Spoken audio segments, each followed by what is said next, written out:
Les cas, c'est vraiment des fois, mettons, c'est sûr qu'il y a une veille qui s'est faite sur le sujet puis qui est quand même remontée. Ça, c'est peut-être un petit peu plus de synthèse que la version longue qui est montée aux autorités, mais c'est quand même toujours très intéressant. Puis, comme je disais, là, continuer de nous alimenter, c'est facilitant. C'est sûr qu'on a aussi des fois pour des besoins plus spécifiques qu'on fait. C'est Moi, je ne travaille pas au ministère.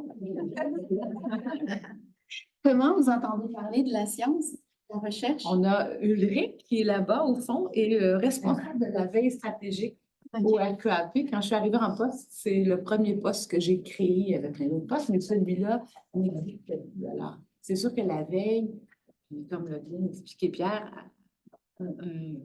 quand on conseille les autorités politiques ou les décideurs publics, il faut absolument, puis dans les mémoires qui vont au Conseil des ministres, je suis bien placée pour en parler, j'en ai lu 2 ans et demi, 3 ans de temps, là, quand j'étais au Conseil exécutif. J'ai aussi fait changer les gabarits des mémoires qui montent au Conseil exécutif, au Conseil des ministres, pour s'assurer qu'il y avait un chapitre qui s'appelait « Qu'est-ce qui se passe ailleurs ». Donc, c'est toujours rassurant pour un décideur public de savoir que la proposition que nous font les fonctionnaires s'appuie sur autre chose que des opinions. Là. Plus votre recherche est robuste, plus, évidemment, elle a eu une résonance, plus elle répond à un besoin, puis plus les autres conditionner les politiques publiques. Évidemment, on ne gagne pas toujours. Il y a beaucoup plus de publications que peut-être d'utilisation, mais je vous dirais que c'est la conjugaison. Tout à coup, il y a un point de rencontre. Là, je ne vous partirai pas sur la théorie de sciences politiques, là, mais en tout cas, bref, il y a des opportunités, il y a des fenêtres d'opportunités, puis parfois, c'est ce que vous avez fait comme travaux qui va être la solution. En fait, le dernier point de ma question, c'était en lien avec la question de Marie-Claude. Est-ce qu'il y a une possibilité pour les organismes publics de nous faire part de vos besoins, est-ce que vous vous intéressez de connaître pour modifier les politiques ou comment vous voudriez entendre parler de recherche? Peut-être que vous ne communiquez pas avec les bons canaux de communication. Peut-être les publications, c'est quelque chose qui ne parle pas trop au ministère. Et vous voulez plutôt des briefs, je ne sais pas. Mais je vais essayer de voir si je comprends bien votre... C'est sûr que ça peut être frustrant de se dire qu'on a trouvé quelque chose de vraiment révélateur et on sait que ça pourrait être une action, un geste à poser qui serait valable et qui apporterait beaucoup de bien-être ou de bénéfices. Ce n'est pas toujours un lien direct comme ça. Ce n'est pas comme ça que ça se passe, la vie des politiques publiques. Ça, je l'enseigne à l'Université de Montréal. Là. Il y a des problèmes puis il y a des solutions. Il faut juste qu'ils se rencontrent. Et c'est pour ça que la veille est importante dans les ministères. La veille, on la partage aussi avec nos autorités, pas toujours ministérielles, mais sous-ministres. Encore là, je suis bien placée pour le savoir, je l'ai faite. Dont une réforme dans le patrimoine, où évidemment, la première commande qui se passe, c'est qu'est-ce qui se fait dans la littérature. À part de ça, il y a quelque chose de dynamique qui s'appelle la veille semestrielle. On a un conseil d'administration. Nous, on partage le bulletin de veille. On le partage avec les autres ministères.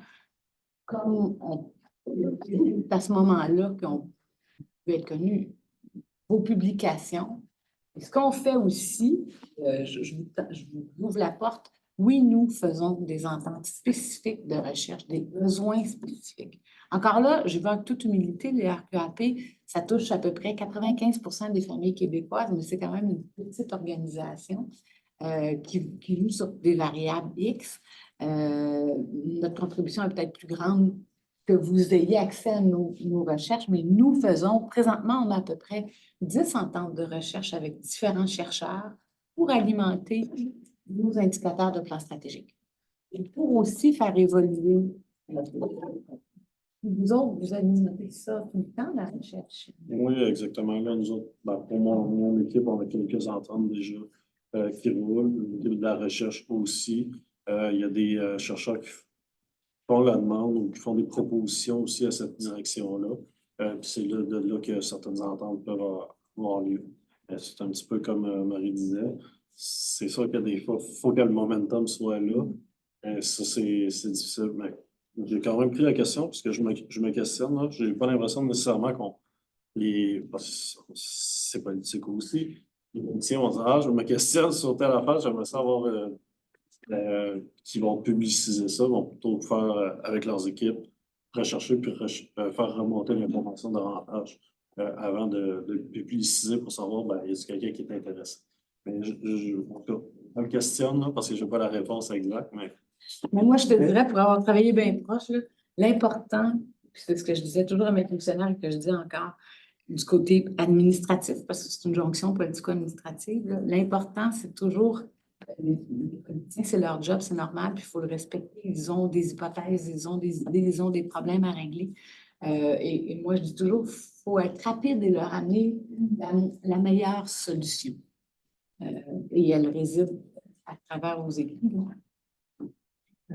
Juste faire, je ne veux pas en ajouter trop, mais au moment où on a voulu partir l'LDEC 2, je vous disais tantôt, on a fait les retombées de l'LDEC 1, puis on a regardé jusqu'à quel point on était cité dans des politiques publiques, dans des stratégies gouvernementales, puis on a été capable d'en dénoter plus qu'une vingtaine. Fait que je pense qu'il y a une influence qui n'est peut-être pas directe, comme dit Marie, mais il y a quand même du monde qui lise les travaux et qui se demande jusqu'à quel point ça peut éclairer une décision, même s'il y a plein d'autres facteurs qui éclairent ces décisions.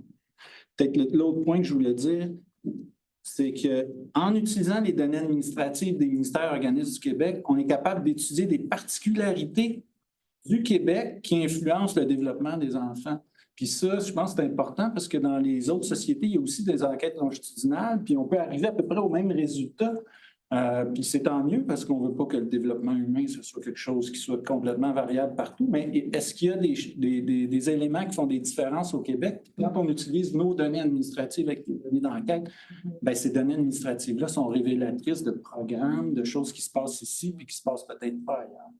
Là, je sais qu'Isabelle voulait poser une question. Parce qu'elle doit quitter bientôt. Mais j'avais déjà levé ma main de toute façon. Tu t'avais nommé. En fait, j'ai un commentaire, puis une idée, puis une question.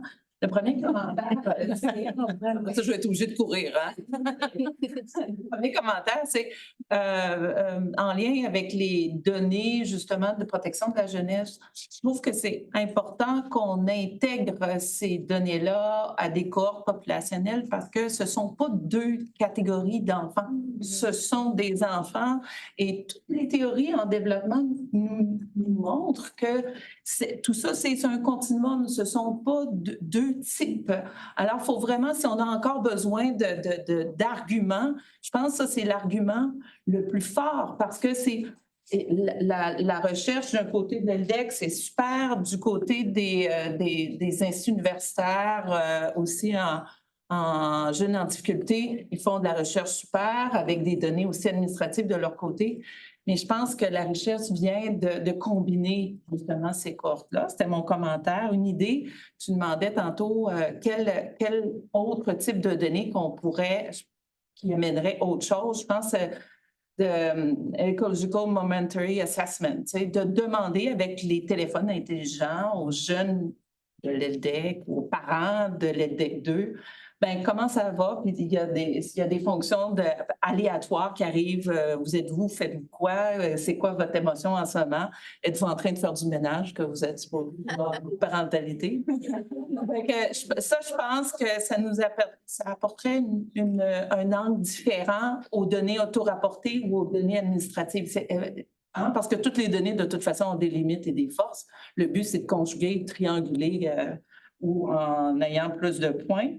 Puis ma question, c'est surtout aux deux collègues du ministère, où en sont parce que vous parlez, les données sont super, ça m'amène à la question, est-ce qu'on est proche d'un système apprenant?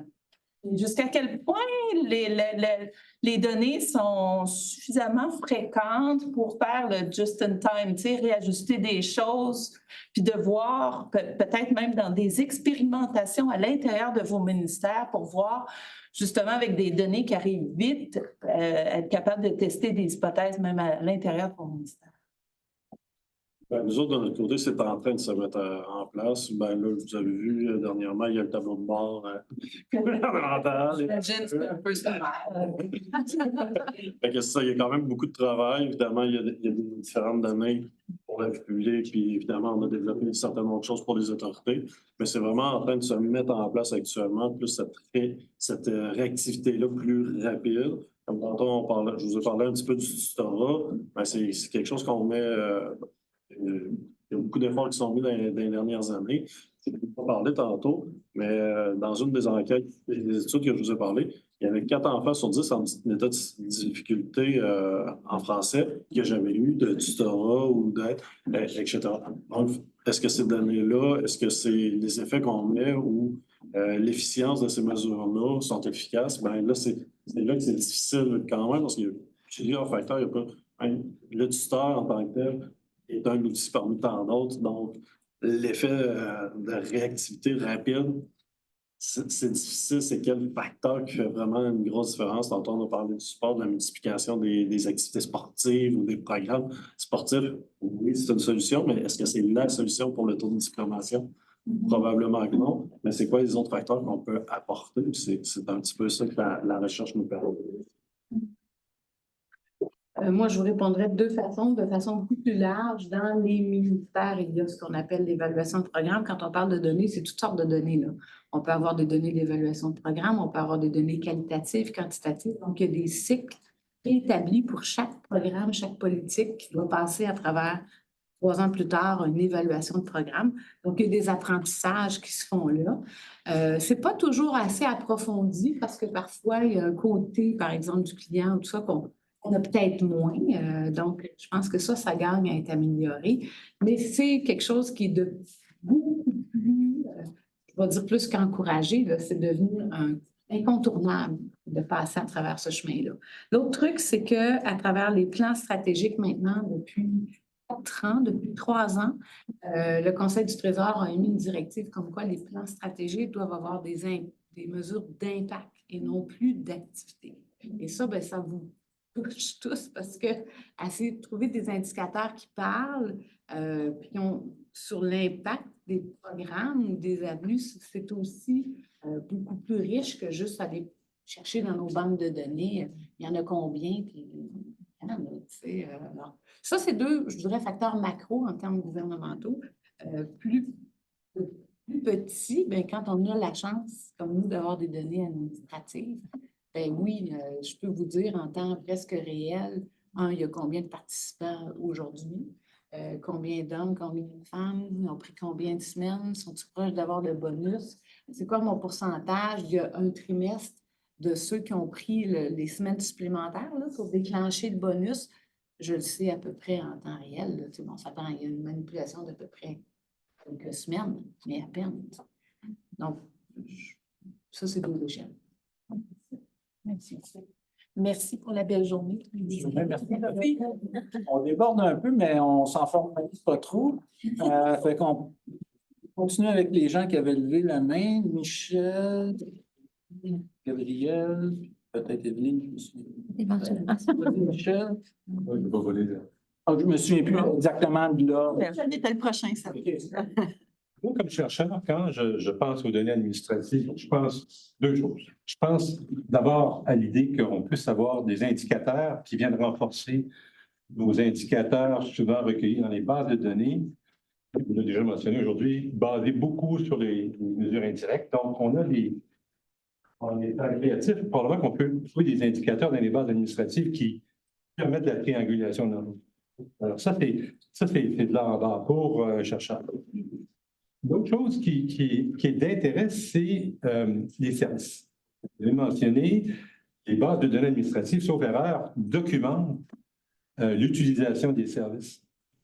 Il me semble qu'une des questions fondamentales, parce que vous êtes intéressé, vous l'avez mentionné, à l'impact des services. Il me semble qu'on ne peut pas traiter de cette question-là si on ne traite pas des facteurs qui déterminent l'utilisation des services. Et il y a bien de nos programmes au Québec qui sont voulus universels, une panacée, alors qu'on sait très bien que ces programmes-là ne sont pas le fruit d'une utilisation. Et que, contrairement à ce qu'on pense, ils ne sont pas là pour réduire les inégalités, ou ça ne se traduisent pas par une réduction des inégalités, mais possiblement un renforcement des inégalités. Je pense en particulier au système d'éducation, où on a une école à 3 niveaux, à 3 vitesses, le privé, le public bonifié et le public régulier. Il semble qu'il y a tout un ensemble de questions avec le jumelage des données administratives pour les programmes, avec les données que nous, on a dans les camps, banque de données. On peut commencer à poser ces questions-là. Quels sont les déterminants des accès à ces services-là pour un peu briser cette vache sacrée qui est celle de l'accès potentiellement, théoriquement universel, alors qu'on sait très bien que ce n'est pas ça qui se passe. On sait très bien qu'il y a une ségrégation, il y a des facteurs de risque biologiques, il y a des facteurs de risque environnementaux qui contribuent à créer des inégalités, de la nature de la bête sociale, mais que nos institutions, souvent, vont renforcer ces inégalités. Il me semble que l'avantage des données administratives, c'est la possibilité, en les jumelant avec les données précoces, avec la richesse qu'on a, de commencer à poser ces questions pour ensuite poser la question de l'impact. On ne peut pas traiter de l'impact s'il y a sélection forte. Dans le fond, l'impact devient en quelque sorte le produit de la sélection initiale. En fait, j'ai passé vite tantôt, mais dans le plan stratégique, on a 2 vecteurs de recherche, les déterminants et donc les déterminants de la prise de congé et les retombées socio-économiques. Et puis, je suis tout à fait d'accord avec vous. Il faut savoir qu'est-ce qui fait qu'ils vont les prendre ou pas les prendre. Ça va être quoi les freins? Ça va être quoi les obstacles? Quels sont les freins? Quels sont les obstacles? On a présentement 2 études en cours qui sont quali, avec 2 chercheurs sur les déterminants de la prise de congé. Une des hypothèses étant, si tu es un homme dans un milieu traditionnellement masculin, tu vas prendre moins de par exemple. Si ton employeur, puis c'est là qu'Éric nous aide, si ton employeur est très réfractaire, tu n'en prendras pas beaucoup, si tu es parent. Alors oui, je monte dans le même sens que vous. C'est très précieux. Pour rebondir là-dessus, Michel, mais d'abord, dans les déterminants qui sont des impondérables, c'est les critères d'éligibilité. C'est ultimement, si tu ne te qualifies pas, tu n'as pas accès. Fait que ça, c'est la première chose, c'est les critères d'éligibilité. Là, c'est ça, c'est pas un programme universel parce que d'abord, c'est un programme qui s'adresse aux parents. C'est pas vrai que c'est tout le monde qui est parent au Québec. Donc, c'est Les parents qui travaillent dans notre... aux parents qui travaillent. Donc, il y a le fameux critère d'éligibilité. Puis après ça, tu as d'autres facteurs là, qui peuvent venir influencer les valeurs familiales. Une famille qui a des valeurs plus conservatrices, des valeurs plus égalitaires, c'est des choses qui sont documentées, qui peuvent venir changer un petit peu la durée de la prise du congé, la répartition des tâches au sein des familles, etc. Mais il y a le fameux critère d'éligibilité, finalement, qui est le premier pas, dans le fond.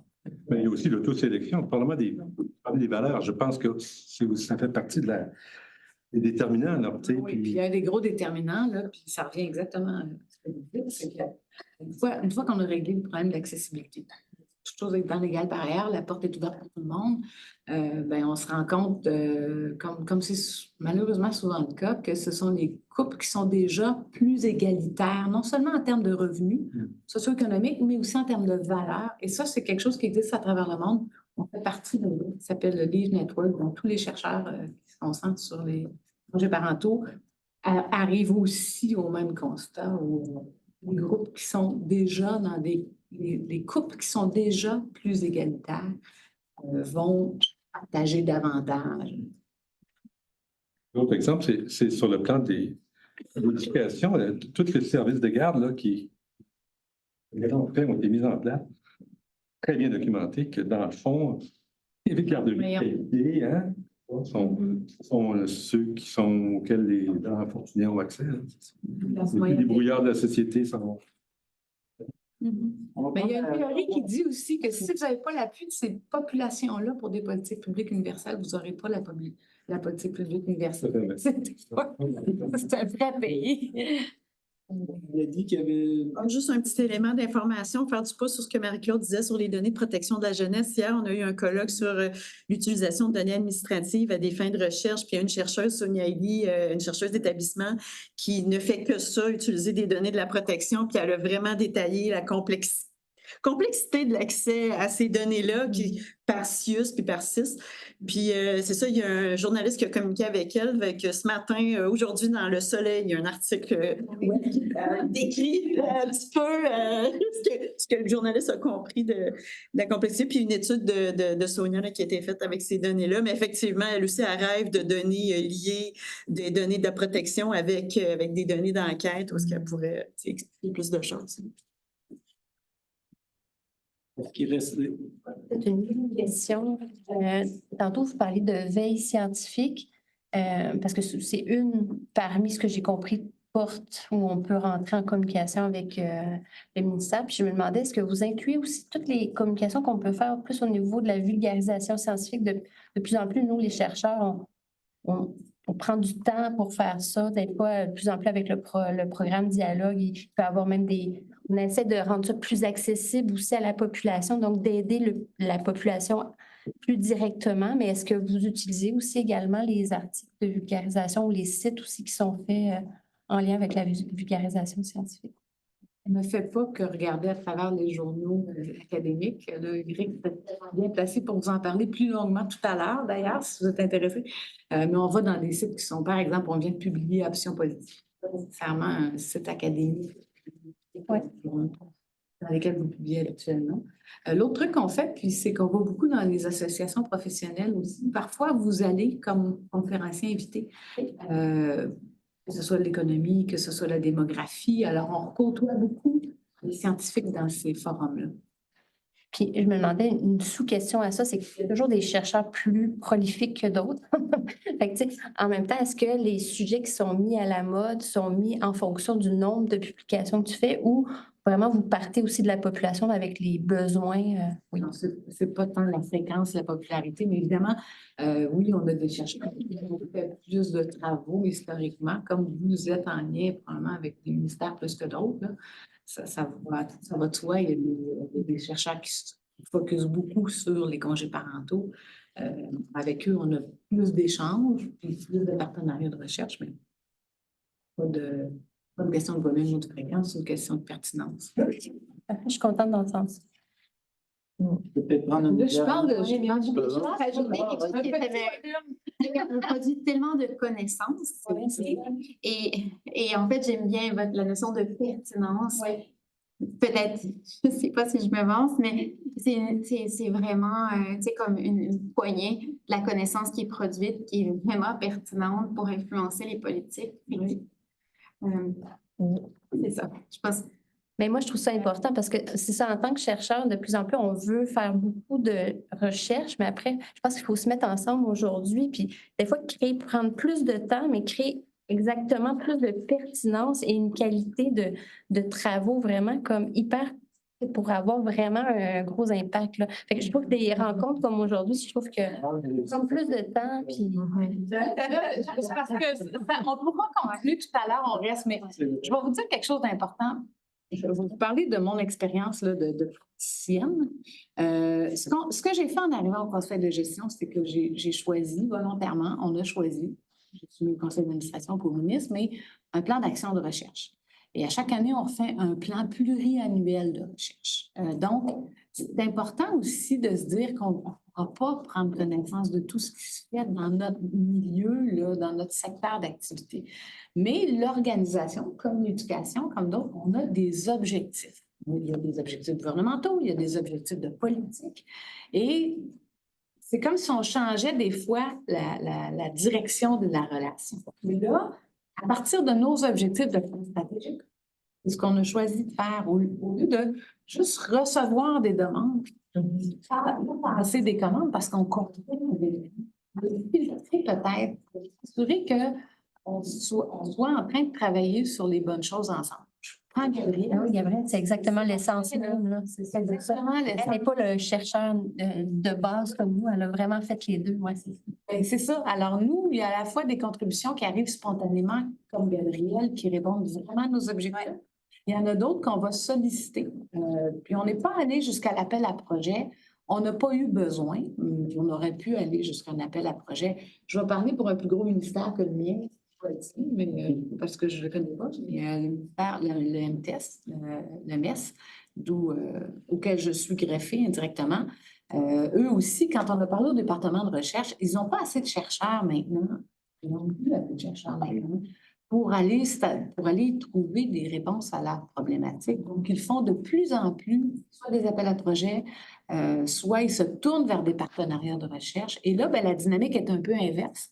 Vous n'avez pas nécessairement l'initiative, mais c'est quand même une co-construction qui vous laisse votre autonomie, là. Super intéressant. Une dernière intervention. Oui, c'est une question commentaire. En fait, donc, on rédige une demande de subvention qu'on va sur le site de l'ILDEC. On a accès à tous les questionnaires, donc on peut avoir peut-être être pertinent par rapport à ce qui est disponible. Alors que, comme vous l'avez dit, les données administratives, c'est très, très riche. Je prends l'exemple de la nécessité, on parle de tout ce qui est en variable. Comment rendre tout ça accessible aux chercheurs, avoir la liste des subtilités dans les variables, que ça soit plus facilement accessible aux chercheurs? On développe actuellement des dictionnaires de données à partir des données administratives qu'on reçoit par désignation. Fait que si vous allez sur le site de l'ISQ, dans la section services, accès aux données, les données qui ont été désignées sont décrites. On n'a pas nécessairement des indicateurs dérivés des variables encore, mais les chercheurs, là, on en a discuté hier à la journée sur l'accès aux données.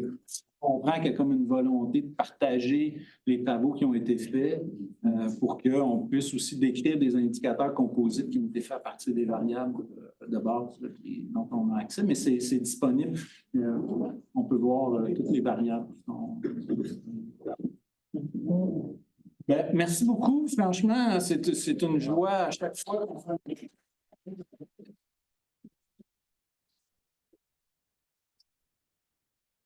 Toutes vos bonnes idées ont été prises en note pour faire du millage.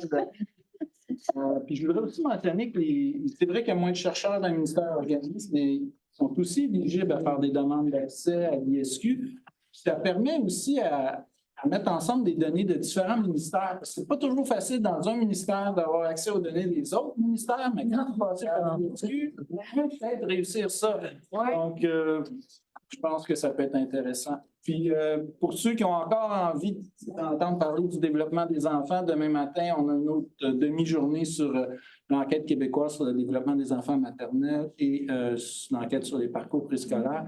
Puis là aussi, il y a des jumelages avec des données administratives auxquelles on peut penser. D'ailleurs, Sylvana, si elle avait été ici cet après-midi, elle nous aurait parlé de son projet Résilience, où on combine les données de l'ECDEM et puis elle a fait des collectes complémentaires. Puis ça, c'est parce on réussit à garder les clés d'appariement, les codes permanents ou les numéros d'assurance sociale ou d'assurance maladie. Fait que tant qu'on a ça, ces données-là, on peut retrouver notre monde aussi, puis même les questionner dans d'autres enquêtes. Bon, c'est une autre histoire, mais on n'est pas fini. Alors, puis l'ELDEC 2 va se combiner avec l'ECDEM en 2027. Donc, les enfants de l'ELDEC 2 vont avoir l'âge, vont être en maternelle en même temps que l'ECDEM va passer. Fait que ça, on a fait de l'intégration de données d'enquête. Fait qu'imaginez, on va pouvoir en plus ajouter des données administratives à tout ça, puis pourquoi pas des données géocodées. Puis... Donc, on va acheter un satellite. OK, bien, merci beaucoup tout le monde. Merci d'avoir...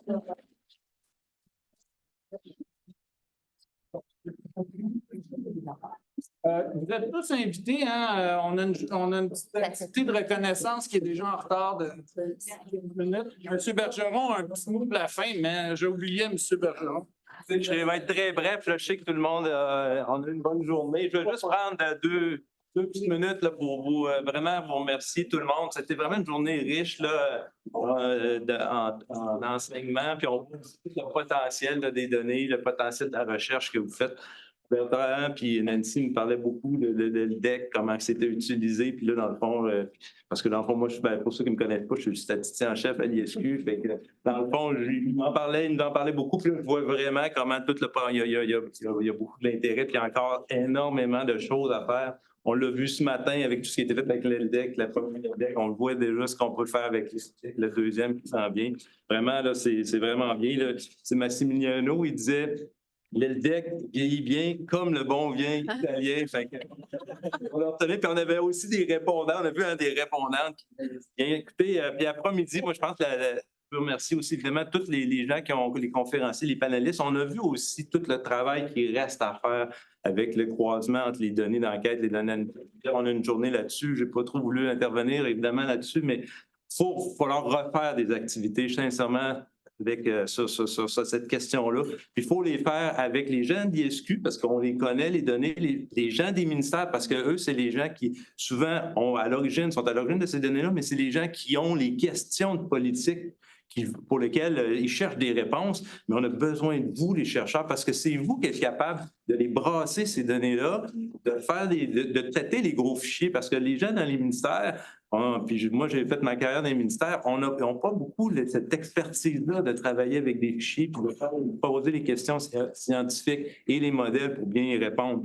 C'est important de faire ce croisement-là, donc, avec les gens des ministères, les gens chez nous. Nous, notre job, ça va être de fournir les données, puis vous savez, on en a beaucoup. Et vous, votre rôle aussi est important, c'est vraiment d'amener la connaissance sur la façon de répondre à ces questions-là.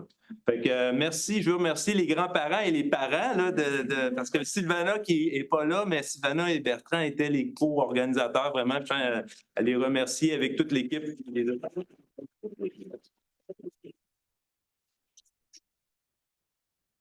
En disant, il n'y a pas juste l'ELDEC qui a 25 ans. Vous avez vu là, sur les logos, sur les présentations, l'ISQ aussi a 25 ans cette année. Puis bon, on veut souligner ça là, à partir, là, je pense que Lancy est parti. Oh, on pensait que tu étais parti. C'est le local, c'est la faculté des sciences sociales. Des sciences sociales, donc il faut descendre, traverser ou la première moisson, vous montez au 4e étage, 404. Il va y avoir des petites bouchées aussi, donc on vous attend là pour suivre. Merci. L'éducation, merci à vous tous.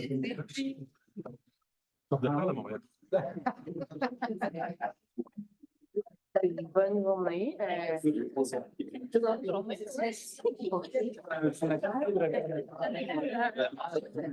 Vous rencontrez.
Nancy, vous allez prendre le relais.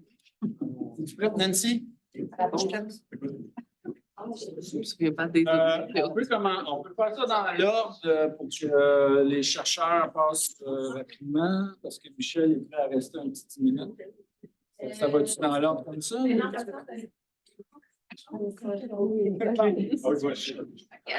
Donnez la bonne réponse. Qui peut m'aider avec OK. Je lève les trois. Soit la Oui.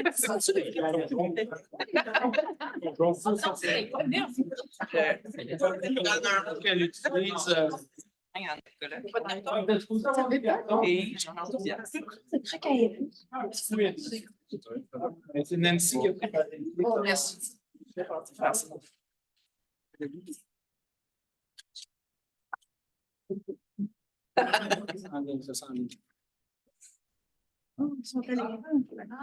Des questions, les réponses aussi. Oui, c'est ça. On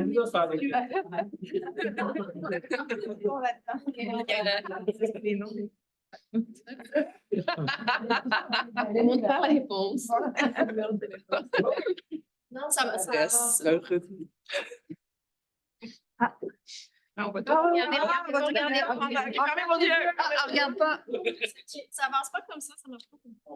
C'est-tu parce qu'on essaie de le faire dans un. Ben oui, ça se permet d'enlever le. Vous devinez la question. C'est ça. OK. Il y a beaucoup de monde qui travaille sur depuis les dernières années.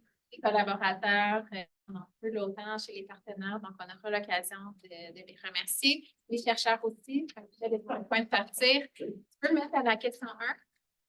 Question 1. Tu veux commencer à 1? Oui, c'est ça.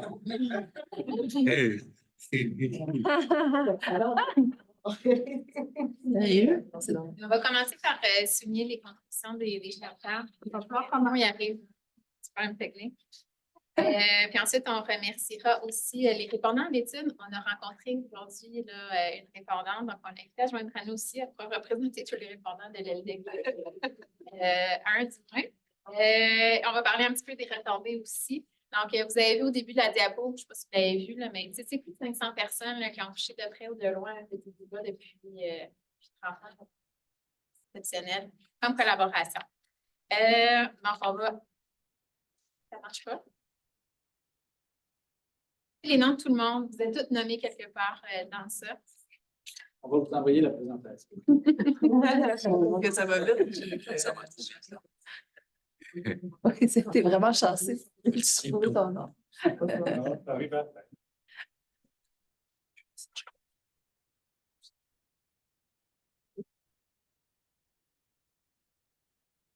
Sinon,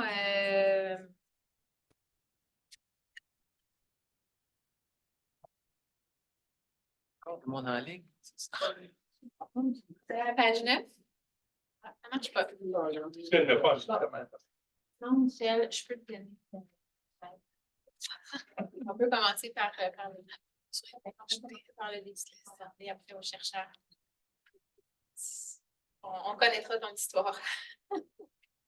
Peut-être qu'il va attendre, peut-être qu'il va être intéressé par le. Oui, il est intrigué, là. C'est pas clair assez. Oh, oui, c'est correct. OK. Donc, on a un questionnaire quiz, en fait. C'est l'idée. C'est pour ça que vous avez des cartons entre les mains. Donc, il y aura des questions. On va vous inviter à voter selon les couleurs. Vous avez des statistiques, évidemment, parce qu'on aime ça. Il y a aussi différentes choses qu'on va voir là-dedans. On commence par une question facile. Donc, catégorie partenaire. Donc, les objectifs de l'LDEC 2, on a entendu parler aujourd'hui, vise à alimenter les ministères et les organismes sur des thématiques liées comme, bon, différentes, je ne pas, vous les connaissez. Un test pour voir si vous avez bien compris là, les consignes. Trouver l'intrus parmi les priorités suivantes. Lutter contre les inégalités aider les parents. Agir tôt de manière. Ça ne va pas finir. La défense des habitudes de vie.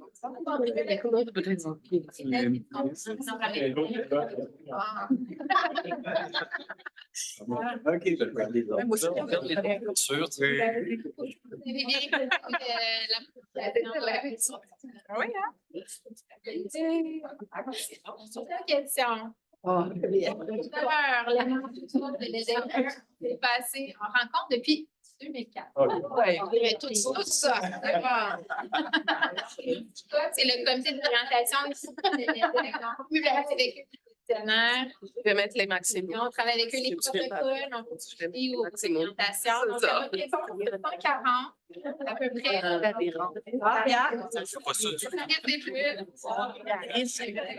va l'air très, très long. Et les gens sont efficaces. La rencontre dure 2 heures. Des fois, ça dure toute la journée. Donc, quand on a cumulé tout ça, c'est pas le travail à la maison. C'est proche, c'est 2 ans. Ah ouais. J'en profiterai pour laisser la parole à Philippe pendant juste une. J'ai rien préparé, mais ça me fait plaisir de dire un petit mot quand même. Au nom des partenaires, De toi. au nom de moi-même. C'est sûr qu'une reconnaissance. Même depuis longtemps, vous êtes allé. Oui, c'est ça. Ça peut être un témoignage personnel aussi, de reconnaissance, de dire merci, parce que je sais qu'aujourd'hui, là, tout le monde a remercié déjà les participants, les partenaires, les chercheurs, mais c'est vrai qu'à titre personnel, moi, je voulais être reconnaissant. Ça fait depuis l'année suivant mon arrivée au ministère de la Famille, je suis entré dans la famille de l'ELDEC. Et puis, c'est le projet le plus stimulant sur lequel j'ai travaillé vraiment ces dernières années. C'est un puissant motivateur au travail. On en a parlé brièvement des défis liés, par exemple, à la transmission des connaissances aux politiques publiques. Il y a plein de barrières, de défis, mais ça reste une base incroyable pour transmettre ça. J'en ai pas parlé tantôt, mais je pense à la question des services de garde, donc j'ai quand même écrit beaucoup. Après ça, on peut pas contrôler la manière laquelle c'est reçu, finalement, un message. Hein, il y a un émetteur et un récepteur. Mais moi, ça m'a servi beaucoup. Puis les travaux de l'équipe de l'ELDEC et les chercheurs, vraiment, c'est une matière de qualité incroyable pour l'élaboration des politiques.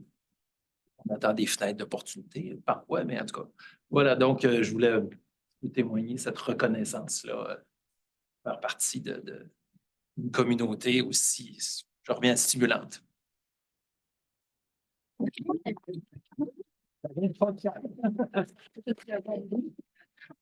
La slide, là, c'était à certains moments dans les rencontres de poste quand on passe le cours avec nos questionnaires. À l'époque, on imprimait nos questionnaires de l'ELDEC. Et ça, c'est la fin de nos rencontres.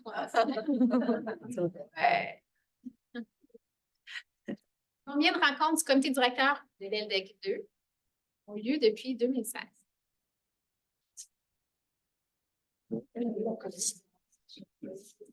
On est dans le bleu, dans le vert. Et la réponse. Les rencontres productives. Je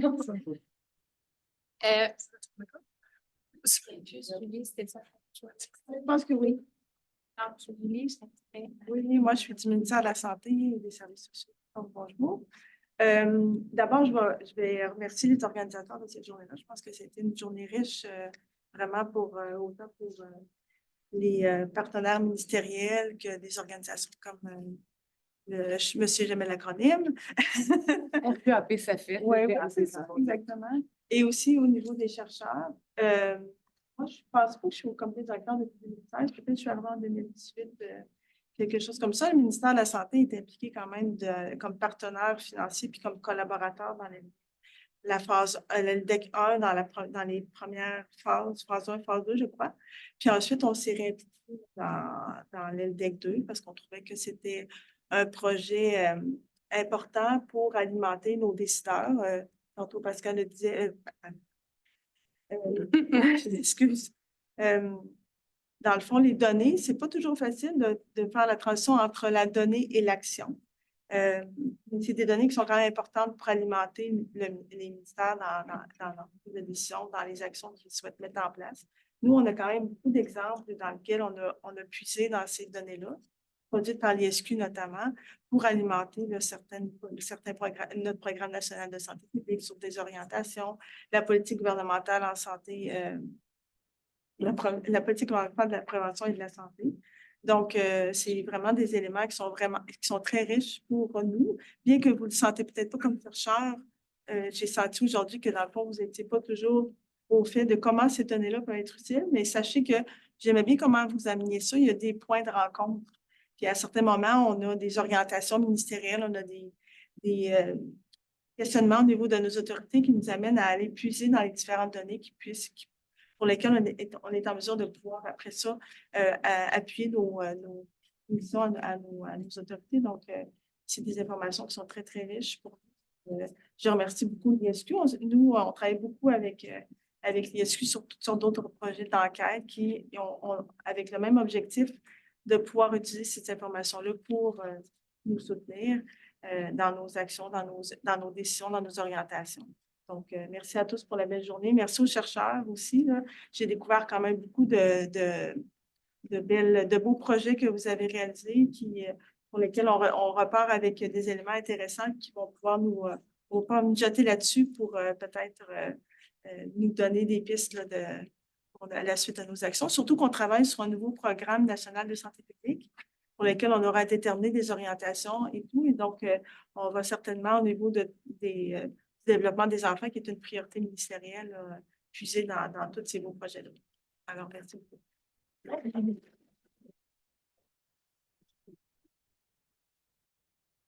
avez tout préparé vos mots?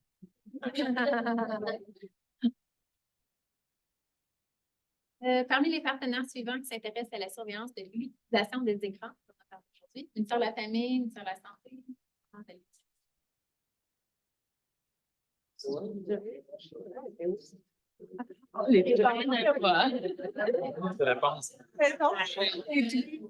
travailler dans les groupes. Donc, merci à tous nos partenaires. Là, tout le monde a eu la chance de dire bravo aujourd'hui. La méditation, CVAP, l'IRSST. Donc, merci à tous les partenaires. Catégorie chercheurs, collaborateurs. Combien de publications scientifiques ont été réalisées par les chercheurs et leurs équipes de recherche à partir de données de l'ELDEC? On arrondit un peu à la hausse. C'est 3. C'est facile d'avoir la motion.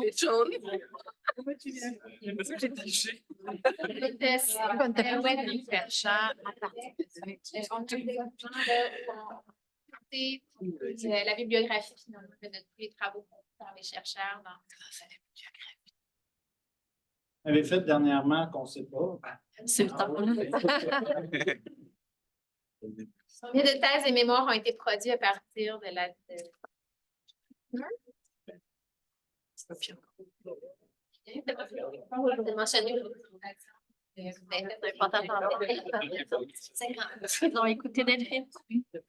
Les sujets les plus étudiés dans les publications des chercheurs. Études scolaires, conditions, milieu.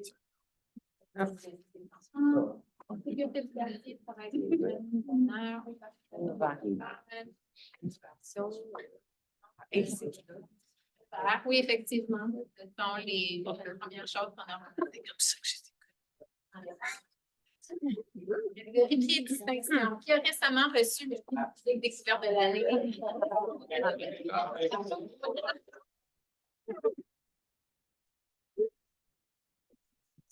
Je voulais quand même juste toucher un mot ici.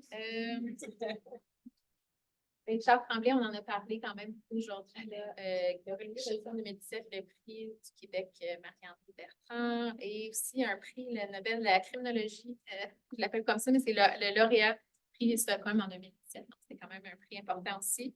J'avais mentionné Lise Dubois, quand même, la chercheure qui a trouvé le plus de énormément de titres de première hauteur. Je la mentionne, elle n'est pas aujourd'hui. Il y a sûrement d'autres prix. Il y en a plein. Oui, le chercheur a reçu en 2021 le titre d'officier de l'Ordre du Canada pour ses recherches avant-gardistes et déterminantes dans le développement et l'avancement de la médecine du sommeil. J'ai triché, je regarde sur On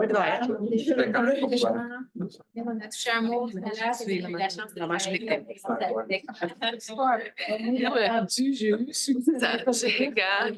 les chercheurs qu'on a mis. Goyette a lui reçu le prix Kenneth Kernaghan pour l'excellence en recherche en 2024 pour des travaux qu'il a fait pas directement avec l'ELDEC, mais avec sa cohorte longitudinale, avec laquelle il travaille en parallèle avec les données de l'ELDEC. Et Marie-Claude a obtenu le prix de la directrice de McGill pour les chercheurs émergents exceptionnels tout récemment.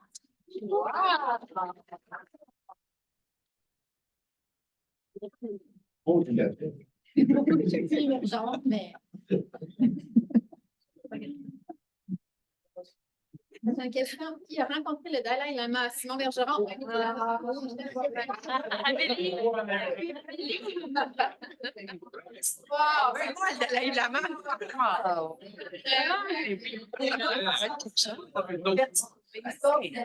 C'est toi ça. J'essaie de lui expliquer l'anecdote. Je lui parle de l'environnement. Puis, j'ai dit, bon, c'est un peu. Puis, il me dit, ouais. Ouais, le climat, hein? Pour lui, l'environnement, c'était vraiment une condition climatique. Comment les conditions climatiques? Je me suis adressé à son traducteur. Puis là, j'ai fait comprendre que c'était pas tout à fait ça. Sinon, t'as l'être femme qui aime beaucoup le chocolat. Non, mais le matin, on est 5 jours avec. On est toujours à. C'est des petits peu loin de ça, évidemment. Du chocolat, curry sur le verre. Parler à tour de rôle. Il y avait Sonia Lupien aussi. Moi aussi, tu l'as rencontré. Ben, chez lui. C'était dans ça. Ça devait avoir lieu. En fait, l'idée, c'était il devait organiser la venue parce que lui, il visitait, mais il ne visite plus maintenant parce qu'il est âgé. Il devait venir à Montréal. Il voulait faire un staging de la recherche au Québec. Puis, alors, on se préparait pour ça. Puis là, c'était prévu pour l'automne. Et moi, je reçois un courriel que j'étais débordé. Je disais, c'est dommage, je ne pourrais pas venir parce que le médecin il vient interdit de voyager maintenant. Santé, mais trop vieux pour voyager. Mais on vous invite par ailleurs à Dramsat. Pas non, Dieu, mais.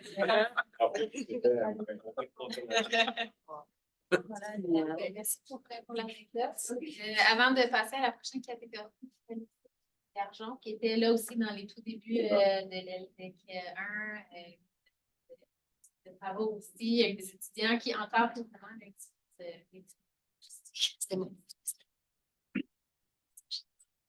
catégorie travaux de l'équipe de l'ISQ.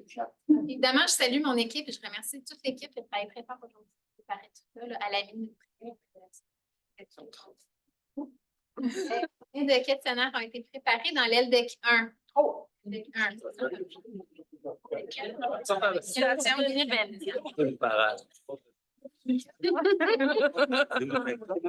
C'est en erreur, là. C'est comme ça dans la grosse forme. 24 différents qui sont le site web. Donc, je fais en sorte que quand les gens commencent à regarder le deck, ils nous appellent en disant as-tu telle question quelque part dans tes sortes? Voilà. Bien cherché. Peut-être, Delphine, pourrais-tu adresser un petit mot? Delphine est là quand même depuis 20 ans. Donc, presque depuis le début.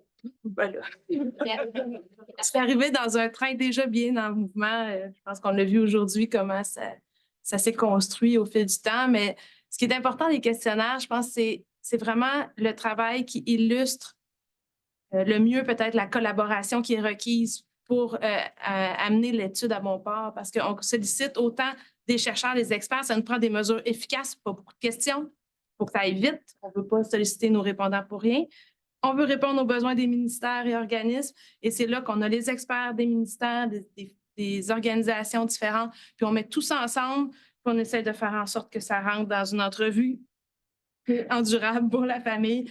Mais donc, c'est vraiment, je trouve, une étape qui est très importante, puis qui est stimulante, puis qui nous permet d'entrer en contact les uns avec les autres, d'élargir nos partenariats aussi. Mais je connais tel chercheur qui travaille sur telle chose, vous devriez les consulter.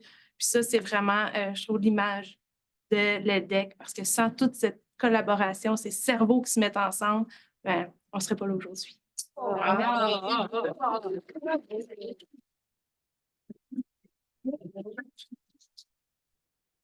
l'ELDEC. Le nombre de variables disponibles dans la banque de données E1, vous savez, on a livré l'année passée la première banque de données. Donc, E1, c'est le premier passage. bébés ont 5 mois, combien de programmes sont disponibles dans ce passage de l'EDEC 2? La première.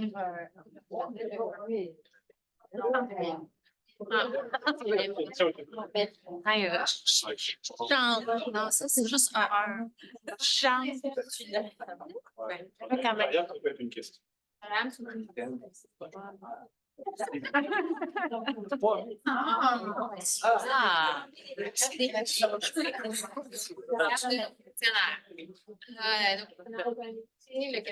C'est des chiffres. Ça va aller en. Ouais, c'est ça. On va juste commencer. Travaux de l'équipe, je voulais juste vous rappeler, tantôt j'allais dire qu'on parlait de comment bien communiquer l'information, bien la vulgariser. On a fait les Trossinelles en 2014 avec Réunir, Réussir et la Fondation Chagnon.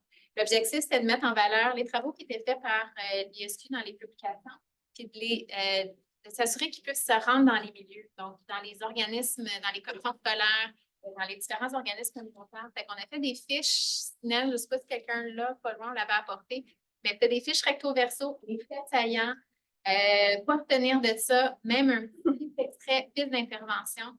C'est un produit vraiment intéressant. C'est 16 fiches qui avaient été faites et qui avaient circulé vraiment beaucoup dans les réseaux. Fait que ça, c'était quand même une façon de la connaissance au milieu directement. Donc, maintenant, sur ça, combien de fois la fiche SINEL, donc elle a été distribuée en format papier, mais aussi elle est disponible en ligne. Combien de fois une fiche a été consultée? Une fiche ou toutes les fiches? Au moins une des fiches. Là. On a toutes les fiches conformées de consultation. Toutes les fiches individuellement ont été consultées. Ça nous système méthodologique. 16 000. Les produits qui sont consultés, encore aujourd'hui, on continue à faire la promotion.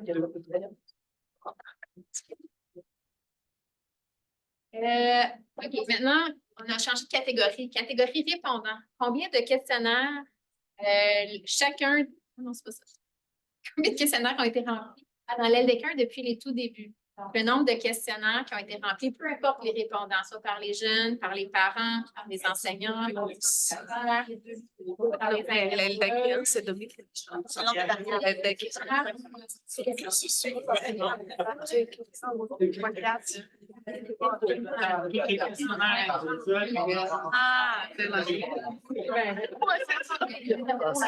a déjà répondu. Je cherche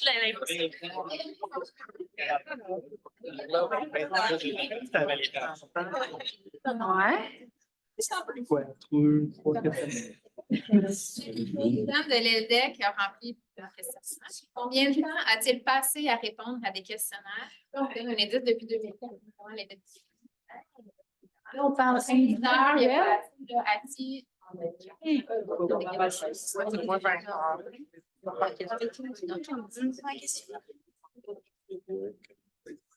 Si vous avez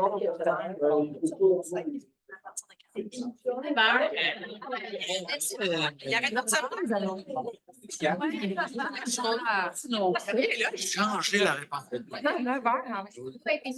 les parents, on a essayé de faire des questionnaires courts. Les 2 derniers questionnaires étaient d'1 heure et quart. Bien, on les fait aux 2 ans. Le nombre de fois où on a demandé aux jeunes s'ils avaient fini au cours des 30 derniers. Copie-mail.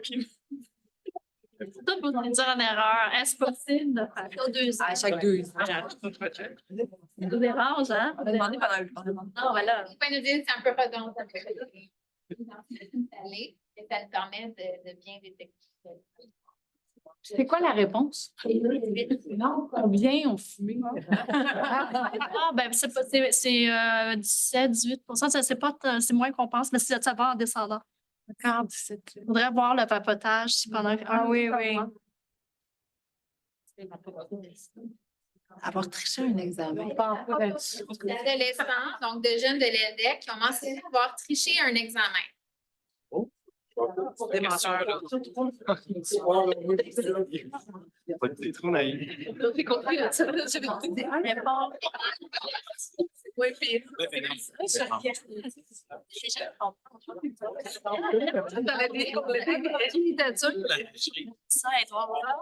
a des tricheurs qui se reconnaissent dans la salle, ça jase. En mi-vingtaine. Jamais triché.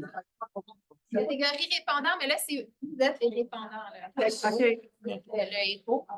D'accord. Là, êtes-vous d'accord avec cet énoncé-là? J'aimerais faire du parachute. On aime les comportements risqués. Amélie, je le savais. Hein? Et c'est vrai qu'on est pas mal plus Ouais, on est plus dans le bleu. la fonction. Des risques. On a ça, mais. On va aller voir. C'est pas la mentionnée qui aimerait faire du Parachute. Soit des on a dit 35% de nous qui avaient chez les jeunes, ça ressemble à quoi? Jeunes et les jeunes. On est plus jeunes. Tu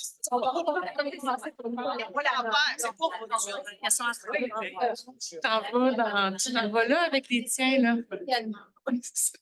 Grandir au Québec, on a déjà fait une quinzaine de présentations depuis 2021. Maintenant, quel grand média a cité Grandir au Québec depuis 2021?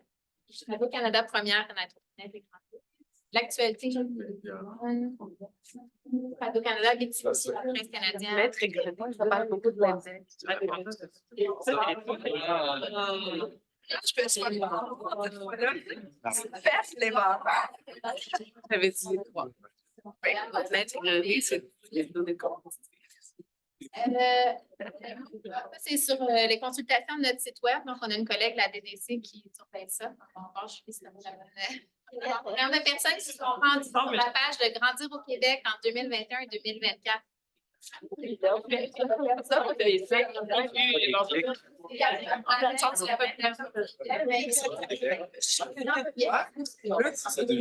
ben, tu peux y aller plus que là. Ça marche pas avec ça. C'est la population au Québec en 2024. Oh, ben, c'est le nombre de clics. Là. Si Michel Boivin est allé cliquer, tu sais, là, ça fait monter. C'est ça. Millions, c'est la cible dans 10 ans, c'est ça? Là, tout le monde, à chaque matin. Hors Citrix. On a fait une catégorie spéciale. En parlant avec Michel, je me suis dit qu'on devrait mentionner cette personne-là. Vous savez, il y a beaucoup de monde qui a travaillé sur le projet, de près ou de loin. Là, on les a nommés aujourd'hui, aux partenaires. Mais il y a quand même personne à l'interne qui était là dans les tout débuts, qui a travaillé avec beaucoup de chercheurs dans les tout débuts, qui a travaillé beaucoup avec nous, qui a été la mentor de licence ici. Donc, cette personne était vraiment très importante pour la mise en place de l'ELDEC. Elle a formé les équipes, elle a assuré la rigueur de nos travaux. Elle a instauré un climat de travail vraiment sain, valorisant. On pense encore à cette personne-là pour directer de cette collaboration-là. Donc, on tient aujourd'hui à souligner cette personne. Plusieurs personnes dans le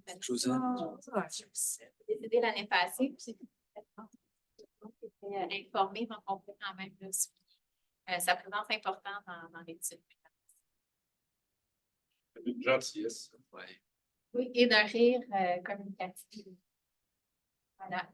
Donc, j'ai repris la faute. Il y a deux personnes, je pense que j'aimerais mentionner, en pensant à l'équipe initiale de chercheurs qui était centrée. Il y a Raymond qui était là. C'est souvent, lors de ces fameuses réunions, je mettais en place des questionnaires. Mais il y a aussi Christa Jappel, qui était très présente souvent pour faire des calculs et chercher la documentation. Et Jean Séguin, qui est toujours actif. Il était assez fidèle au poste.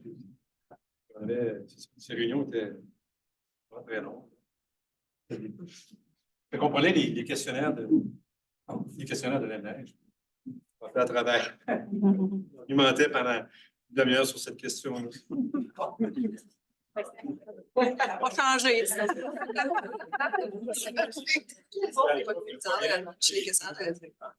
Autour de la table. Il y avait jeté aussi qui était là au début. Qui devait composer avec le. Moi, je me rappelle une anecdote. Richard était sorti de la réunion lors de ces réunions scientifiques. Je pense pas qu'il voulait rentrer. Alors, je suis allé à la salle de bain avec lui. Ouais, alors, je sais pas, c'est peut-être Mireille, c'était Mireille, je sais pas. Mais ouais, c'était Peut-être avec Mireille. Oui, oui, c'est ça, il y avait certains tumultes. Certainement. Il y a des têtes fortes. Donc, oui, Il y avait d'autres. Et Josette était toujours là. Ouais, elle a écouté là. Mireille était très bon. Oui. C'est ça, les coordonnatrices, ça a été Mireille, après ça, Josette par intérim, après ça, moi, après Delphine. Ici. Delphine, oui. Oui, Delphine a été là pendant 4-5 ans. Je suis désolé. Merci.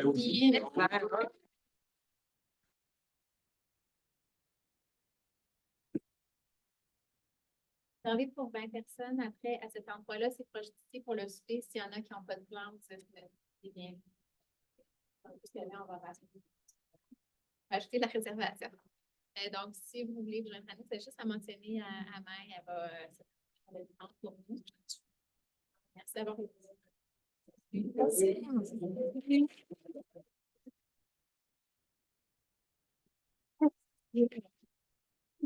Parce qu'on fait d'abord son voisin. On a réservé un certain nombre. Ah oui.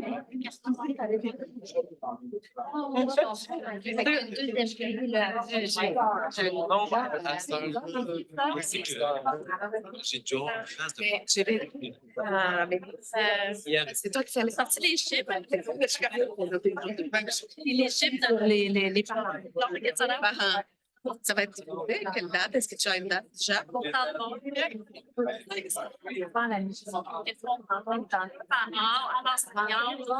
ça, c'est ça que je vous dois avec Amélie. Si je veux avant. Il y en a un truc. Le soir, c'est pas un dossier. Justement, de donner sous la parentale. Ils sont dans les draps. Les pratiques parentales? Oui, c'est ça. J'imagine que avec nous.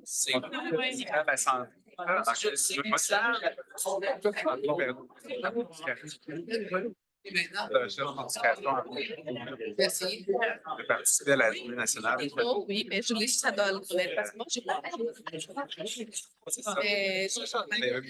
le connaître. Elle est Il est cherchant à la l'éducation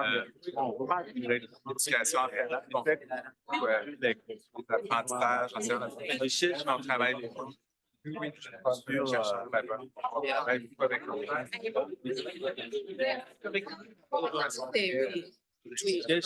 plus dans la sous-ministre. Bon, écoute, vous avez le temps de voir, mais évidemment, il n'y a pas de continuer. Moi,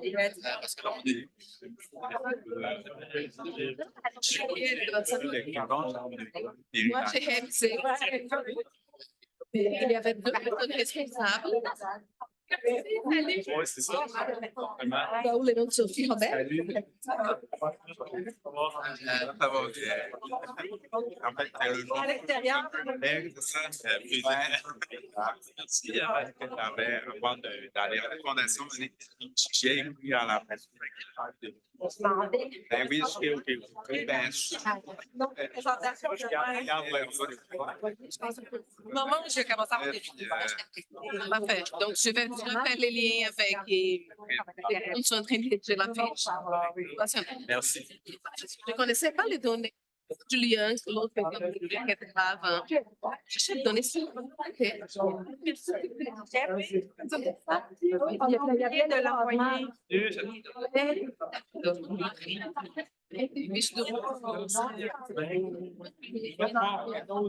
Travaille aussi à la chaire avec Nathan Paragon. Qui sont À mesure.